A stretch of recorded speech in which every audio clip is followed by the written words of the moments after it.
Okay మిత్రులారా, ఈరోజు అందరికీ హాయ్ మిత్రులారా. ఈరోజు మనం చిన్ననాడు బాల్యంలో మన తల్లిదండ్రుల ఆశయాలు నెరవేర్చడం కోసం ఎన్నో కష్టాలు నష్టాలు కోర్చి చిన్న చెరుకూరు పాఠశాలలో చదువుకుంటూ మనందరికీ అమ్మలాగా ఆవాసం ఇచ్చి మనకు అన్నం పెట్టిన మన హాస్టల్ గదుల్ని సందర్శించబోతూ ఉన్నాం.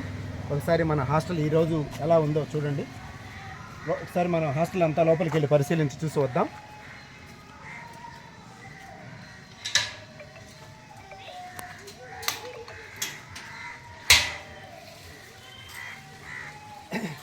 ఈ చెట్టు మనం ఇప్పుడు మన హాస్టల్ ముందు నేను పొగడా చెట్టు ఇది. ఒకసారి చూడండి, మన ఈరోజు మన హాస్టల్ పరిస్థితి ఎలా ఉందో ఒకసారి అంతా పరిశీలించండి. జస్ట్ ఇది మన హాస్టల్ యొక్క మొదటి భాగం, ప్రథమలో ఉన్నటువంటి భాగం ఇది.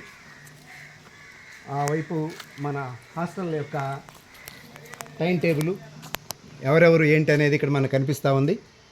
అదేవిధంగా ఇది ఒక చిన్న గది.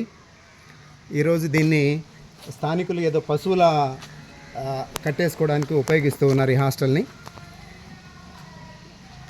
ఆ రోజు 2 హాస్టల్ వార్డెన్ గారు ఉన్నటువంటి గది ఇది. మన హాస్టల్కి సంబంధించినటువంటి టైం టేబుల్ ఇక్కడ కనిపిస్తూ ఉంది చూడండి. 4:30కు ఉదయాన్నే నిద్రలేయడం కాలనిర్ణయ పట్టుగా గమనించవచ్చు. అదేవిధంగా ఇది ఈ పక్క కనిపిస్తుంది 1 హాస్టల్ వార్డెను గారి రూము మరియు స్టోర్ రూమ్ ఇది. మనందరం అప్పుడు ఇక్కడికి వచ్చేవాళ్ళని. తర్వాత ఇక్కడ ఉన్నటువంటి టెంకాయ చెట్లు చాలా వరకు అన్నీ పాడుపడిపోయి ఇప్పుడేవి లేనట్లు అన్నీ పోయినట్టున్నాయి.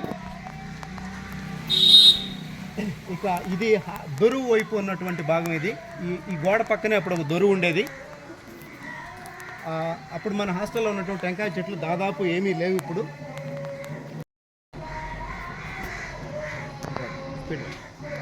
ఈ భాగంలో మనం అప్పుడు ఇక్కడ 2 బోర్లు ఉండేవి. మనం బట్టలు ఉతుక్కునే వాళ్ళము. ఇప్పుడైతే ఆ బోర్లు ఏమీ లేవు. ఇక్కడ ఒక బోరు ఆనవాళ్ళు కనిపిస్తూ ఉంది, మనం ఉపయోగించినటువంటి బోరు. తర్వాత ఇప్పుడు ఆ చుట్టుపక్కల మనకు కాలువ ఉండేది. ఇప్పుడు ప్రహరీ గోడ కట్టడం వల్ల ఆ కాలువ ఏది మనకు కనిపించడం లేదు. ఇక్కడ టెంకాయ చెట్లు కొన్ని కనిపిస్తూ ఉన్నాయి, గమనించండి. చాలా దాదాపు వీటి వయసు ఒక 40 నుంచి 50 ఏళ్ళు పైనే ఉంటుంది ఈ టెంకాయ చెట్ల వయసు. ఇక్కడ మనకప్పుడు డైనింగ్ హాల్ అని ఒక పెద్ద రూమ్ ఉండేది, 3rd హాస్టల్గా ఉపయోగించుకునే వాళ్ళం దాన్ని. ఇప్పుడు ఆ డైనింగ్ హాల్ దాదాపు తీసేసినట్టున్నారు, పగలగొట్టేసినట్టున్నారు. దాంతోపాటు ఇక్కడ ఒక కిచెన్, 1 హాస్టల్ కిచెన్ ఒకటి ఉండేది, అది కూడా లేదు. ఆ ఎదురుగా కనిపించేది 2 హాస్టల్ కిచెన్ అది. దాని ఇప్పుడు పూర్తిగా పాడుపడిపోయింది. ఇక ఇది వచ్చేసి మన హాస్టల్ గది వెనక వైపు భాగంలో ఉన్నాం మనం ఇప్పుడు. ఇది ఒకసారి గదిలోకి వెళ్ళి చూద్దాం రండి.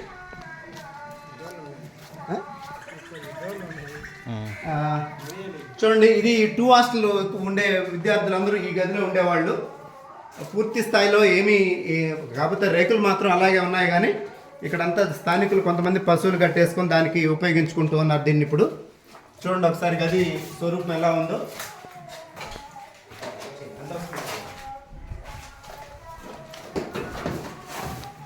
ఇక ఆ వైపు గదిలో పశువుల వరిగడ్డి వేసుకొని ఉన్నారు.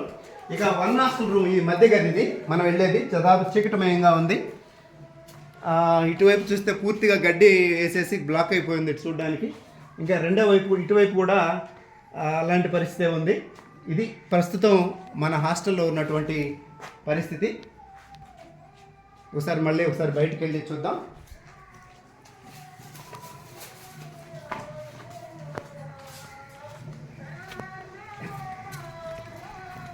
ఇక మన హాస్టల్కు దక్షిణం వైపు ఎలా ఉందో ఒకసారి చూద్దాం.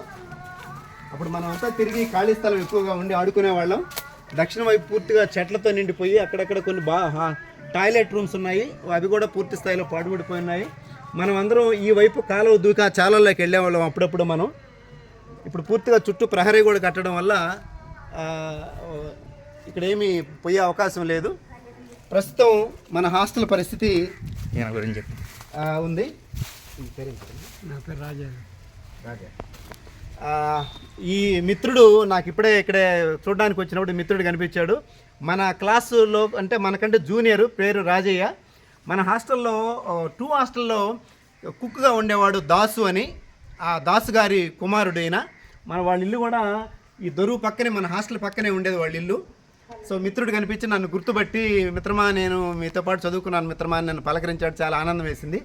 ఇది మన ఊరు, మన చిన్న చెరుకూరు, మనకు అక్షరాలు దిద్ది మనకు పాఠాలు నేర్పినటువంటి పాఠశాల, మనకు అన్నం పెట్టినటువంటి హాస్టల్ యొక్క పరిస్థితి ఈరోజు ఇలా ఉంది.